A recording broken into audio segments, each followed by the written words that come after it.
नमस्कार, मैं हूं प्रभु चावला। सीधी बात में आज बारी है वेस्ट बंगाल के महामहिम राज्यपाल जगदीप धनखड़ जी की। आपका स्टूडियो में बहुत बहुत स्वागत सर। नमस्कार। बहुत दिनों बाद आपके दर्शन हुए। नमस्कार। नमस्कार। आपके बारे में पहली बार सुनाइए कि एक चीफ मिनिस्टर असेंबली में खड़ी होकर कहती है गवर्नर को रेफरेंस देते हुए, तो चीज बड़ी है मस्त मस्त। कि ममता जी ने जब ये कहा होगा तो कुछ सोच समझ कर कहा होगा, तो क्योंकि विधानसभा के पटल पर जो चीज कही जाती है वो रिकॉर्ड में आती है, रिकॉर्ड में भी आती है, गंभीर भी होती है, संजीदगी की भी होती है। तो ये गंभीर थी या लाइट वेट थी? ये ममता जी जवाब देंगे। देखिए, राज्यपाल की जो भूमिका है प्रभु जी, वो सरकार के साथ खड़े रहने की है। राज्यपाल का दायित्व है कि वो संविधान को प्रिजर्व, प्रोटेक्ट और डिफेंड करे और साथ में जनता की सेवा भी करे। ये शपथ का हिस्सा है और वो तभी संभव है जबकि वो राज्य सरकार के साथ मिलकर काम करे। कौन सी सरकार के साथ? एक दिल्ली में सरकार बैठी है, उसके साथ खड़ा हो जिसका नॉमिनी है, या यहाँ जिनकी जो इलेक्टेड चीफ मिनिस्टर हैं? ये डिलेमा तो आपके दिल में आता ही होगा ना, किसके साथ खड़ा होना है, कब खड़ा होना है। मेरे पर प्रभु की कृपा है, ये डिलेमा कभी नहीं आया। मेरा मन बिल्कुल स्पष्ट है। मैं भारत के संविधान का एजेंट हूँ। मैं कमांड कहीं से नहीं लेता। I don't want to spell it out. मैं कमांड सिर्फ भारत के संविधान से लेता हूँ और भारत के संविधान ने मुझे 2 कमांड दे रखे हैं। इंडियन कॉन्स्टिट्यूशन को प्रिजर्व, प्रोटेक्ट और डिफेंड करो, और ओथ का हिस्सा है जनता की सेवा करो। पर ये इंप्रेशन कैसे चला गया कि आप कमांड जो है कॉन्स्टिट्यूशन से नहीं लेते, दिल्ली से लेते हैं? आपके पास उसमें दिल्ली में कौन है? अमित शाह जी हैं या मुख्यमंत्री, प्राइम मिनिस्टर हैं, राष्ट्रपति हैं जिनके नॉमिनी है? ये इंप्रेशन कैसे चला गया? देखिए, इंप्रेशन और नैरेटिव तो आप लोग चलाते हो। मैं ऐसा व्यक्ति हूँ, ट्रेनिंग से भी और मेरी शपथ से भी, कि न तो मैं टकराव में विश्वास कर सकता, न टक्कर देने में कर सकता। हर किसान को 14,000 रुपये मिल गए तो मेरा दिल पसीजता है, अंदर कंपन होती है, परेशानी होती है कि पश्चिम बंगाल के 70 लाख से ज़्यादा किसानों को 1 पैसा क्यों नहीं मिला। नहीं, इस पर मैं थोड़ी सी आपसे, क्योंकि आप प्रभु जी, स्टेट गवर्नमेंट का प्रेरोगेटिव है कौन सी पॉलिसी इंप्लीमेंट करे या नहीं करने, गवर्नर का कहाँ इंटरफेरेंस है? उनको लगता है नहीं होना चाहिए। प्रभु जी, आपने बहुत ठीक कहा। ये क्या है? ये 100% ग्रांट है, ये लोन नहीं है। नहीं लेना चाहती हो? नहीं, ये लोन नहीं है। गवर्नर कांट फोर्स ना। नो, सुनिए मेरी बात, मैं समझ गया आपकी बात। अभी तो ममता जी भी उतना नहीं जा रही हैं, वो भी समझ गई हैं, पर चूंकि आपको मैं बताऊंगा, ये 100% ग्रांट है। ये 100% ग्रांट किसान को है। ये 100% ग्रांट यदि अगर मिलती तो पश्चिम बंगाल के किसान के लोगों को 10,000 करोड़ रुपए मिलते। इलेक्टेड चीफ मिनिस्टर की बात चलनी चाहिए कि नहीं चलनी चाहिए? मैं एक सवाल पूछता हूँ आपसे सिर्फ। इलेक्टेड चीफ मिनिस्टर की शपथ क्या है? देश के हित में, प्रांत के हित में काम करूंगी ना, मैं बताता हूँ। संविधान के तहत उनकी शपथ है, मैं संविधान के तहत काम करूंगी। मेरी शपथ क्या है? I will preserve, protect and defend. तो किसानों को पैसा नहीं लिया था, इसमें कॉन्स्टिट्यूशन काम वायलेट हो गया? नहीं, ये तो आप बहुत कर रहे हैं कि किसान के पेट पर लात, अन्नदाता के पेट पर लात। अब तो ममता जी भी दर्द महसूस कर रही हैं, आप भी दर्द महसूस कीजिए। आपका मतलब ये कि ममता सरकार जो है किसान के पेट पर लात मार रही थी, ये नहीं मानकर। मेरे लिए चिंतन का विषय है कि पूरे देश में इतने प्रांत हैं, इतनी यूनियन टेरिटरीज हैं, पश्चिम बंगाल को छोड़कर सबको फायदा मिल रहा है। राज्यपाल को दर्द क्यों नहीं होगा? नहीं, राज्यपाल को दर्द और दर्द ही नहीं हुआ है। राज्यपाल का एडवाइस ना, एडवाइस ही किया है। तो आपने एडवाइस, आप उसको अगर आपको ट्विटर पे और सोशल मीडिया पे शुरू कर देंगे तो इट इज इनडायरेक्ट इंटरफेरेंस ना, कि आप वायलेशन ऑफ द मैंडेट जो है ना, हो गया ना। ये देखिए, ये आपने अच्छा प्रश्न किया है। नंबर 1, राज्यपाल ट्विटर पर कब जाता है? सबसे पहले वो मुख्यमंत्री को चिट्ठी लिखता है। क्यों लिखता है मुख्यमंत्री को चिट्ठी? क्योंकि भारत के संविधान के अनुच्छेद 167 में लिखा हुआ है duties of the chief minister. मैं नहीं कह रहा, I have so much respect for her, पर कॉन्स्टिट्यूशन ने ड्यूटीज की हैं। जब उन ड्यूटीज का निर्वहन नहीं होता है, then I go in public domain. मैंने कहा कि Bengal global business summit 5 edition हुए हैं, 12,30,000 करोड़ का इन्वेस्टमेंट विधानसभा में बताया गया है, और यह कहा गया कि 50% projects are in advanced stage of implementation. मतलब 6 लाख करोड़ से ज्यादा के। राज्यपाल तो इतना पूछता है पश्चिम बंगाल के कौन से भूभाग पर हैं, किसके द्वारा हैं, किस स्टेज पर हैं, कोई बताए तो सही। कोई जवाब नहीं आ रहा है। ये स्टेट असेंबली में कहा उन्होंने। स्टेट असेंबली में राज्यपाल ने पढ़ाया है। प्रभु जी मानकर चलिए, आपने पढ़ा उस भाषण को? प्रभु जी मानकर चलिए, बिना ऑथेंटिक रिकॉर्ड के, बिना पूरी जानकारी के कोई काम नहीं करता। सरकार जवाब वहां नहीं देती है जब जवाब देने लायक नहीं होगा। ये आपके भाषण में था ना जो आप बोल रहे हैं? बिल्कुल, मेरे पहले वाले राज्यपालों के भाषण में था। 5 साल आपने भी वही पढ़ दिया जो लिख के दिया गया था आपको? देखिए, परंपरा है कि राज्यपाल जो भाषण पढ़ता है वो लिखा वो होता है। सरकार का होता है। मैंने जरूर सरकार को कहा कि आप और भी सोच समझ कर कीजिए, कितना माना कितना नहीं माना वो एक अलग विषय है। तो उसके ऊपर सवाल बाद में पूछा आपने? भाषण पढ़ने के बाद आपने चिट्ठी लिखी? मैं भाषण में जो लिखा उससे मेरे को आपत्ति कहाँ हो सकती है? नहीं हो सकती कि 12,30,000 करोड़ का इन्वेस्टमेंट में से 6 लाख आ गया और 6 लाख का वर्क है। अब उसकी डिटेल पूछ रहे हैं, वो बाद में पूछिए आपने। तभी तो पूछे जाएंगे। वो भाषण में गवर्नर थोड़ी पूछेगा। आप एक कॉन्स्टिट्यूशनल एक्सपर्ट है, मैं उस पर आ जाता हूँ इसी बात को लेकर के कि एक परसेप्शन है, एक बिलीफ है, कन्वेंशन है जो कहते हैं हम लोग। कन्वेंशन ये है कि राज्यपाल जो है सेंटर की आईज एंड ईयर्स है, ये माना जाता है ना। He is not the mouth spoke person of centre. क्या मैं हूं? नो, अब इंप्रेशन ये आता है कि सेंटर की बात ज्यादा करते हैं आप और स्टेट की बात कम करते हैं। ना ना ना ना, you are not using your opinion more than your eyes and ears. प्रभु जी, मेरा दिल पसीजता है पश्चिम बंगाल की जनता के लिए। मैं सेवा में लगा हुआ हूं उस जनता के लिए, और आप अंदाजा लगा सकते हैं कि मैंने लगातार शपथ लेने के बाद कोई कोताही नहीं बरती है। कारण, it is such a rich state. जब मैं देखता हूं कि डर का वातावरण इतना भयानक है कि डर की वजह से आदमी डर की बात नहीं करता है, ये मेरे लिए चिंता का विषय है। वेस्ट बंगाल में डर का वातावरण भयानक है। मैंने पहले भी ये सवाल पूछा, ये नई चीज है जो पहले से चला आ रहा है। सर, बीमारी कितनी पुरानी हो, इलाज नहीं करेंगे क्या? इस सरकार ने नहीं, जख्म कितना ही गहरा हो, इलाज करना पड़ेगा। यदि अगर हमारी प्रजातांत्रिक व्यवस्था डर से प्रभावित होती है तो मुझे बताइए डेमोक्रेसी का क्या अर्थ है, फ्रीडम का क्या अर्थ है? आपने चिट्ठियां लिखी वेस्ट बंगाल के चीफ मिनिस्टर को? कितनी चिट्ठियां लिखी आपने 1.5 साल के अंदर? देखिए, मैंने जब से आए हैं आप यहाँ, मैंने मुख्यमंत्री जी को, कि ट्वीट से मैंने आपके 100-200 देख ली होंगी। मैं ट्विटर से पहले मुख्यमंत्री को चिट्ठी लिखता हूं। मैंने चिट्ठी लिखी, जैसे मुख्यमंत्री ने स्वयं पेंडेमिक परचेज के ऊपर 2000 करोड़ आपने एक ट्विटर पे लिखा, अकाउंटेबिलिटी विल बी एनफोर्स्ड जो बाय होम? जो सुनिए, पीपल ऑफ वेस्ट बंगाल ने उनको इलेक्ट किया। सुनिए Who will enforce? सुनिए ये धमकी दे रहे हैं। नहीं, सुनिए, आपने बहुत अच्छा प्रश्न किया है। आर्टिकल 159 क्या कहता है? I Jagdeep Dhankhar take oath under the constitution to preserve, protect and defend constitution. यदि अगर जिसका दायित्व है कॉन्स्टिट्यूशन को प्रिजर्व करना है, प्रोटेक्ट करना है, डिफेंड करना है, वो अनफोर्स नहीं करेगा तो कौन करेगा? वो तो सब्जेक्टिव ओपिनियन हो गया ना। सब्जेक्टिव नहीं, देखिए, ये आपका विश्वास है ना कि लॉ एनफोर्समेंट, आपने लिख दिया ट्विटर के अंदर, आपने कहीं जाकर के लिख दिया कि Bengal police trying to cover up BJP leaders murder.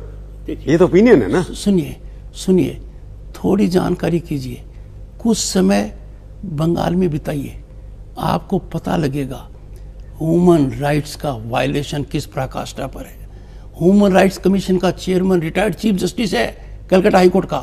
वो कहता है मुझे और सार्वजनिक रूप से कि मेरा कमीशन आईसीयू में है, मेरा कमीशन वेंटिलेटर पर है। प्रभु चावला जी ने देखा होगा बलविंदर का, दैट सिख जेंटलमैन, उसके वीडियो देखे होंगे, उस आदमी की पृष्ठभूमि देखी होगी, उस आदमी ने कितना संयम रखा, उसके साथ क्या नहीं हुआ। वो हमारे ह्यूमन राइट वायलेशन का पोस्टर बॉय बन गया है। जब यहाँ पर आकर मुझे राजभवन में एक माँ कहती है अपनी बेटी के साथ, मेरी बेटी के साथ ये हो गया, उसके आंसू नहीं थमते हैं। आप समझते हो क्या राज्यपाल निर्दयी हो जाएगा? मैं इलाके में जाता हूँ, फिर पूरी जानकारी करता हूँ। इतना जो पॉलिटिकल वायलेंस हम देख रहे हैं, आप थोड़ा सा स्टेप आउट कीजिए। Sir, we have only political workers as public servants. They are committed public servants to political outfit. They have become stakeholders in politics. As a matter of fact, public servant frontline political worker का काम कर रहे हैं। Sir, राज्यपाल का संकट देखिए।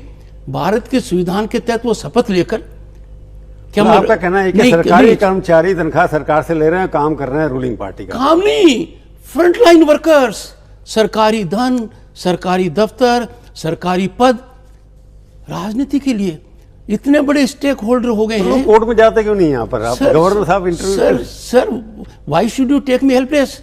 जिस आदमी को भारत का संविधान कह रहा है कि आपसे हमें उम्मीद है कि आप कॉन्स्टिट्यूशन को प्रिजर्व, प्रोटेक्ट, डिफेंड करोगे। I am not week, I am not rubber stamp, I am not post office. Can I fiddle in Raj Bhavan as Nero was when Rome was burning? I can not sir. But आपका power तो, या तो फिर आप dismiss कर दो government को, 356 लगा दो उसके अंदर। सर ये विषय आपसे जब इतने कंसर्न हैं आप कि यहाँ पर पोलिटिसाइजेशन है, मर्डर हो रहे हैं, आपका कहना है कि लॉ एंड ऑर्डर मुझे बताइए नहीं हो रहा सर?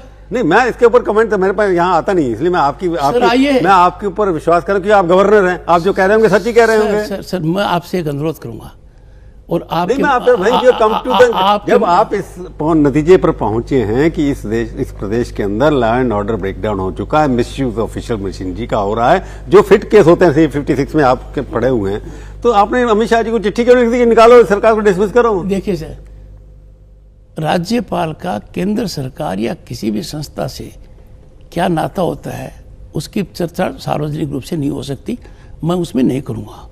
कारण नहीं, कम्युनिकेशन तो देते हैं ना आप, मिलिट्री है, आपको हर महीने लिखना पड़ता है, आप लिखते होंगे? नहीं, कम्युनिकेशन लिखता हूं और हर महीने लिखना होता है, हर महीने लिखता हूं।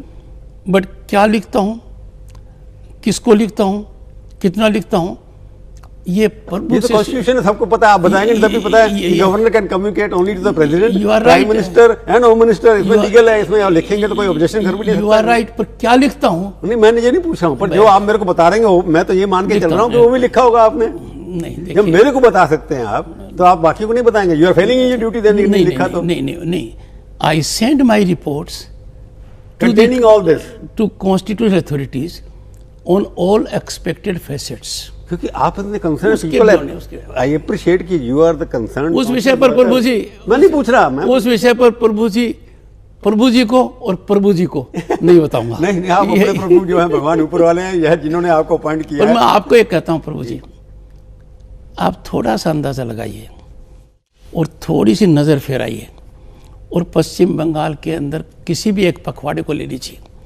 कल हमारे एक मंत्री के हाथ हुए हैं बम ब्लास्ट में, कोई 15 दिन नहीं निकलेंगे जहां बम से कोई आहत नहीं होता हो। राज्यपाल जब कहता है are we a breeding ground for illegal bomb making, कितने लोगों की जान जाती है। आपने जितने घटनाक्रम देखे हैं जब लोग आकर कहते हैं कि it has all the elements of a police state, governance is on police crutches, बड़े चिंतित दिखाई दे रहे हैं मेरे को लगता है। आज तक इस राज्यपाल को किसी भी सरकारी कार्यक्रम में नहीं बुलाया गया है। Number 2,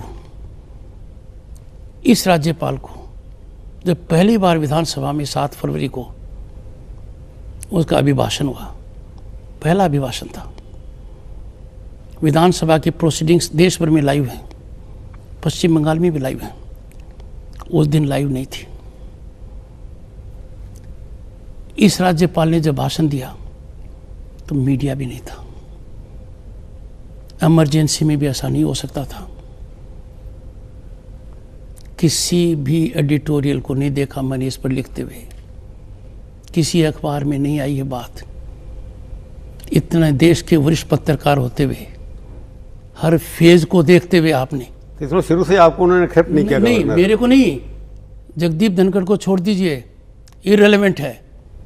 Such blackout of the constitutional head on that day, and next day it was live for the finance minister, is a shocking, sickening spectacle. इसको आप बर्दाश्त करेंगे? मैंने किया है। कॉन्स्टिट्यूशन डे के ऊपर असेंबली में फर्स्ट स्पीकर कौन होना चाहिए? Governor. I was at number 6, खून की घूंट पी। मेरा टकराव और टक्कर देना नहीं है, मेरा सुधार करना है। पर सुधार का कहीं लग नहीं रहा ना, ऐसे लगता है टकराव बढ़ता चला जा रहा है, नहीं, जैसे आप हर्ट फील कर रहे हैं। नहीं, जैसे हुआ है। हर्ट फील नहीं कर रहा मैं सुधार चाहता हूँ। पश्चिम बंगाल डिजर्व्स, हम चाहते हैं कि यहाँ नंबर 1 हो। पहले एम्बेसडर बंद हो गई, नानों को रेड लाइट दिखा दी। अब मैं यदि अगर कुछ मुद्दे उठाता हूँ, वो मुद्दे क्रिटिसिज्म के नहीं हैं, वो सुधार के लिए हैं। मैंने इंश्योर किया। पर इंप्रेशन क्यों गया कि you are extension of BJP here? ये इंप्रेशन नहीं है, ये नैरेटिव है। ममता जी का कहना है कि इस प्रदेश में काफी विकास हुआ, फिगर्स दी उन्होंने, आर्थिकी कितने सबसे ज्यादा रिकॉर्ड मुझे जवाब दे देना है। नंबर 1 स्टेट उनका भी आया है। मुझे जवाब दे देना है। मैं तो बहुत सिंपल सवाल पूछ रहा हूँ। हाँ बताइए। मैंने कहा ममता जी 12,30,000 करोड़ कहाँ है? वो कह देंगी कि ये 12,30,000 बांकुरा में है या मालदा मुर्शिदाबाद में है, मैं मान लूंगा। नाडिया में है, जलपाईगुड़ी के अंदर है, अलीपुरद्वार में है। आपका वो इन्फॉर्मेशन है आपके पास, उनके पास सबसे ज्यादा तो आपके पास होगी ना। नहीं, इसलिए इन्फॉर्मेशन नहीं है कि ग्राउंड पर प्रभु जी नहीं है, तो एक चिंता और चिंतन का विषय है। देखिए, आप थोड़ा सा समय दीजिए यहाँ, आप कुछ समय यहाँ पर देंगे तो आपको लगेगा कि जो भी प्रजातांत्रिक व्यवस्था के मापदंड हैं, मानदंड हैं, उनमें गिरावट नहीं है। दे आर एब्सेंट है, डिस्ट्रॉयड, फिनिश टोटली। जैसे मैंने मतलब प्रजातंत्र की हत्या मैं यूज कर रहा हूँ, प्रजातंत्र की हत्या यही हुई है। मैंने एक एसपी को फोन किया, यंग आदमी है, और मैंने कहा आपके यहाँ इलाके में ठीक है, क्योंकि कोई बीएसएफ से टकराव हो गया, नहीं होना चाहिए, तो we have to ease out situations. तो उसने कहा सर लॉ एंड ऑर्डर तो स्टेट सब्जेक्ट है। तो मैंने कहा बेटा, मैं कैलिफोर्निया का गवर्नर थोड़ी हूँ, मैं तो यहाँ का ही गवर्नर हूँ। बार बार कह रहे हैं कि कई बार ये भी इंप्रेशन जाता है कि गवर्नर यूज हो रहे हैं to influence the narrative of election outcome. Election का आउटकम आप कैसे हो, गवर्नर को यूज करके इन्फ्लुएंस किया जा रहा है। आपको ममता जी का समर्थन इस बात पर नहीं मिलेगा। ममता जी जानती हैं कि ये गवर्नर संविधान के अलावा किसी की नहीं मानेगा। मैं आपको दावे के साथ कहता हूं, रोज कुछ ना कुछ कहती रहती हैं। कुछ भी कहे चाहिए, आप उनसे पूछ लीजिए इंटरव्यू कभी लें तो। उन्होंने चिट्ठियां कितनी लिखी आपके, तो देखा एमपी ने आपके खिलाफ चिट्ठियां लिखी, प्रेसिडेंट साहब को जाके दी थी महावीम को उन्होंने, कि उनका लिखा था काफी, आपके पास चार्जेस वार्जेस काफी लगाए थे उन्होंने। लगाए, मेरे को तो कोई चिट्ठी आई नहीं है। पर एक बार बताइए, आप तो गवर्नर हैं, बीजेपी जो नॉन बीजेपी रूट स्टेट्स हैं, किरण बेदी जी बेचारी चली गई, वो भी कन्फ्रंटेशन में थी चीफ मिनिस्टर के। वो भी का क्या मतलब, मैं कन्फ्रंटेशन में नहीं हूं। वो ठीक नहीं, मैं आपके शब्द से सहमत हूँ। नैरेटिव ये है कन्फ्रंटेशन में है। नैरेटिव नहीं है। ममता जी से पूछिए। ममता जी से भी, ममता जी चिट्ठियां लिखी है तो मैं पूछूं क्या उनसे? ममता जी ने नहीं लिखी है। तो let us discuss fundamental thing. नहीं, ममता जी ने लिखी है। आपने एक जगह कहीं दी करप्शन यहाँ पर है, डोंट प्ले विद फायर जैसी बात कर दी आपने, तो आपको क्या करप्शन यहाँ पर है, यहाँ पर लॉ एंड ऑर्डर नहीं है, तो ये पेंट जो कर रहे हैं आप कॉन्स्टिट्यूशनल ड्यूटी से बाउंड हैं, ये सब दुखी दिखाई देते हैं मेरे को कि जगदीप धनखड़ जी एक गवर्नर जो जेन्युइनली दुखी दिखाई देते हैं, आज देखने से लग रहा है। तो थोड़ा एलैबोरेट करेंगे, जो इलेक्शन जो आ रहा है इसका मतलब आप ये भी इन्फ्लुएंस होता है कि इलेक्शन यहाँ पर जो होगा अभी, तो न्यूट्रलिटी वहाँ भी डाउटफुल होगी आपको, किस तरह का इलेक्शन होगा? देखिए, election commission of India is a very powerful body and I have no doubt they will come up to the highest of expectations. I have no doubt about it. It is their obligation to have free and fair elections. They are fully alive to the situation. पर मैं ये कहता हूँ आम आदमी को भी कि इस महायज्ञ में हर व्यक्ति की भूमिका है। इस महायज्ञ के अंदर हर किसी को आहुति देनी पड़ती है। क्यों कि यदि इलेक्शन फेयर और फ्री नहीं हुए तो प्रजातंत्र का मतलब नहीं रहेगा। फिर जो डेमोक्रेटिक वर्डिक्ट है, that will be stolen verdict, और वो होने से स्टोलन वर्डिक्ट, वो प्रजातांत्रिक जड़ें कमजोर होंगे। मुझे बताइए, इसमें किसी को कोई आपत्ति हो सकती है? नहीं हो सकती। नंबर एक, यदि मैं कहूँ कि सरकारी तंत्र, सरकारी धन और पुलिस प्रशासन राजनीति से प्रेरित नहीं होंगे, हो सकता है किसी को एतराज? नहीं होना चाहिए। वो तो मान के चल रही है ना, आप कहने की जरूरत क्या उसकी? नहीं, मानकर चलते हैं, पर ग्राउंड रियलिटी 100% अदरवाइज है। तो आपको ये डर है कि अभी स्टेट डर के नहीं अंदर है। नहीं, मेरा सवाल सुन लीजिए ना इसका। आपको ये फियर है या इंप्रेशन है कि स्टेट में ऐसी सिचुएशन है यहाँ पर फ्री एंड फेयर इलेक्शन संभव दिखाई नहीं देते? एम आई राइट? सुनिए, ये मेरा इंप्रेशन नहीं है, ये इम्प्रेशन मुझे प्रतिपक्ष का नेता देता है। आप प्रतिपक्ष की आवाज सुना है, नहीं आप नहीं इंडिपेंडेंट हैं, नहीं, देखिए मेरे दरवाजे सबके लिए खुले हैं। प्रतिपक्ष का नेता सीपीएम का कहेगा या बीजेपी का कहेगा, ये तो कोई बात नहीं। प्रतिपक्ष के नेता कांग्रेस के हैं, अब्दुल मेनन अपना दृष्टिकोण रखते हैं। जो आप तो अपना व्यक्ति, सुजान चक्रवर्ती, आपका नैरेटिव क्या है? नहीं, मेरा नैरेटिव नहीं है। मेरे के पास जितनी जानकारी है और सभी दलों से जानकारी है, और मैं आपको बता रहा हूं ऑन रिकॉर्ड, यदि अगर टीएमसी के लोग मेरे से मिलने नहीं आते हैं, इसका अर्थ ये नहीं है कि राज्यपाल उनके संपर्क में नहीं है। It is my duty and I perform my duty by being in touch with them. They may have constituency not coming, I find out their point of view. मैं आपको बता रहा हूँ। आपका सीक्रेट कम्युनिकेशन है? सीक्रेट नहीं है, invisible है। नहीं, इनविजिबल नहीं है, मैं फोन करता हूँ। इनविजिबल रखने की बात नहीं है। There is nothing secret about me.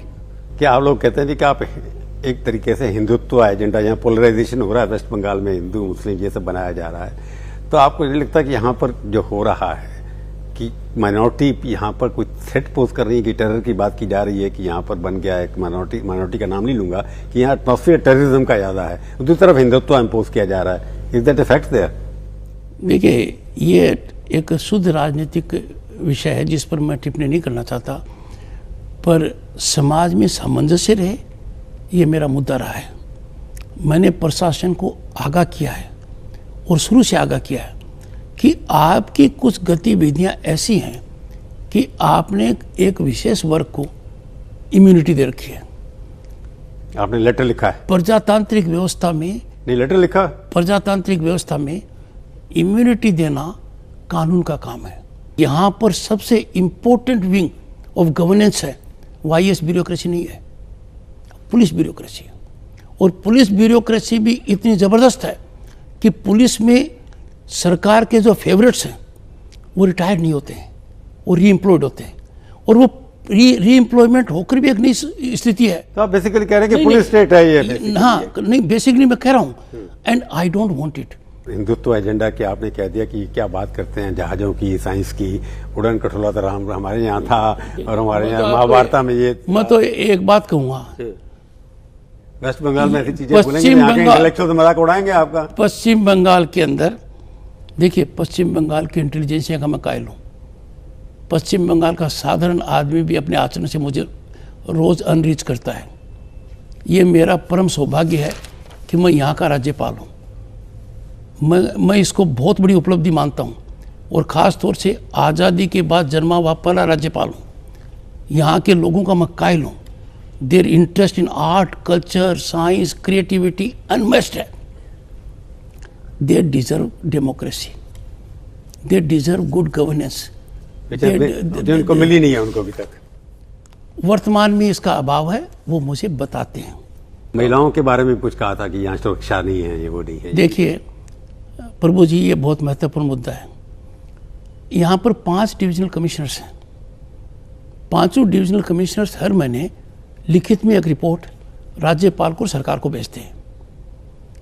5 divisional commissioners के नीचे डीएम्स हैं, वो भी लिखित में एक डिविजनल कमिश्नर को भेजते हैं, वो भी साथ में आ जाती है। मेरे पास जब सितंबर की रिपोर्टें आई तो मैंने मेरे एडिशनल चीफ सेक्रेटरी को कहा इसको कंपाइल करो। कंपाइल कर उन्होंने उस महीने के फिगर ऑफ रेप और किडनैपिंग दी। तो मैंने ट्वीट किया, क्यों?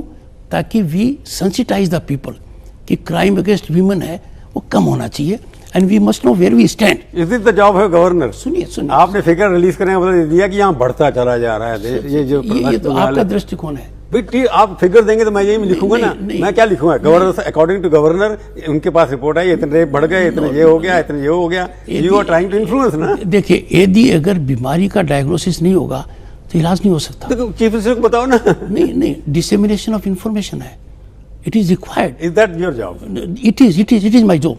ये मैं इंसिस्ट करता हूँ, it is my job, I did my job. उसका नतीजा क्या हुआ? होम डिपार्टमेंट क्या कहता है?